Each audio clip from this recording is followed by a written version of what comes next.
अगर आपने health insurance इस भरोसे के साथ लिया है कि जरूरत के वक्त कंपनी आपके इलाज का खर्च उठाएगी, तो ये वीडियो आपके लिए बहुत इंपॉर्टेंट है, क्योंकि हर क्लेम रिजेक्ट होना सही नहीं होता है। कई बार इंश्योरेंस कंपनी को सिर्फ क्लेम ही नहीं बल्कि कंपनसेशन भी देना पड़ता है। आखिर कब क्लेम रिजेक्ट हो सकता है, कब कंपनी गलत मानी जाती है और आपके लीगल राइट्स क्या हैं, आइए समझते हैं।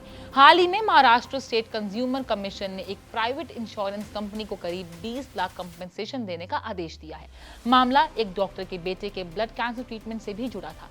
परिवार ने इलाज पर लगभग 33 लाख खर्च भी किए हैं, लेकिन कंपनी ने बचपन में हुई टेम्परेरी स्पीच डिले की जानकारी डिस्क्लोज न करने का हवाला देकर क्लेम रिजेक्ट कर दिया और पॉलिसी भी रद्द कर दी है। कमीशन ने साफ कहा है कि स्पीच डिले का कैंसर से कोई संबंध नहीं था, इसलिए क्लेम रिजेक्ट करना आर्बिट्री एंड इलीगल था। अब सवाल ये है कि इंश्योरेंस कंपनी कब क्लेम रिजेक्ट कर सकती है।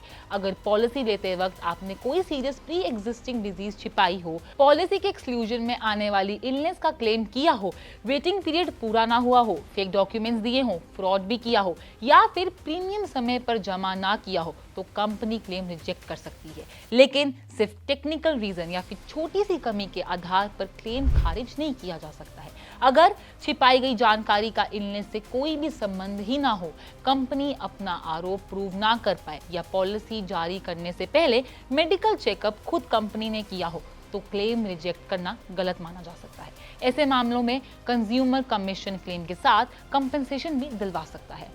हाल के कई फैसलों में यह भी कहा गया है कि केवल संदेह या फिर अनुमान के आधार पर क्लेम रोकना डेफिशिएंसी इन सर्विस भी माना जा सकता है, यानी वही जानकारी जो इंश्योरेंस रिस्क को सीधे तौर पर अफेक्टेड करती हो। हर छोटी मेडिकल हिस्ट्री क्लेम रिजेक्ट करने का वैलिड कारण नहीं बन सकती है। अगर किसी व्यक्ति ने मामूली बीमारी की जानकारी नहीं दी है और बाद में बिल्कुल अलग बीमारी का इलाज कराया, तो सिर्फ उसी आधार पर क्लेम ठुकराना सही माना जाएगा। अगर आपका क्लेम रिजेक्ट हो जाए तो सबसे पहले कंपनी से रिटर्न रीजन जरूर मांगिए, फिर ग्रीवेंस रिड्रेसल ऑफिसर के पास शिकायत भी दर्ज कराएं। अगर वहां से समाधान ना मिले तो IRDAI में शिकायत करें। इसके बाद इंश्योरेंस ओम्बड्समैन और जरूरत पड़ने पर कंज्यूमर कमीशन का दरवाजा भी खटखटाया जा सकता है।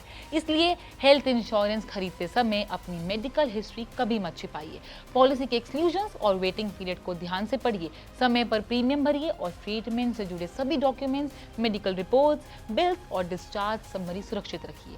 सही जानकारी और पूरे दस्तावेज किसी भी क्लेम को मजबूत बनाने में सबसे बड़ी भूमिका निभाते हैं। याद रखिए, अगर आपने पॉलिसी की सभी शर्तों का पालन किया है तो इंश्योरेंस कंपनी बिना वैलिड रीजन के आपका क्लेम रिजेक्ट नहीं कर सकती है, और अगर ऐसे करती है तो उसे क्लेम अमाउंट के साथ मेंटल स्ट्रेस और डेफिशिएंसी इन सर्विस के लिए एडिशनल कंपनसेशन भी देना पड़ सकता है। इसलिए अपनी अधिकारों को जानिए, पॉलिसी को समझिए और किसी भी गलत क्लेम रिजेक्ट की स्थिति में कानूनी विकल्पों का इस्तेमाल करने से बिल्कुल ना हिचकिचाइए।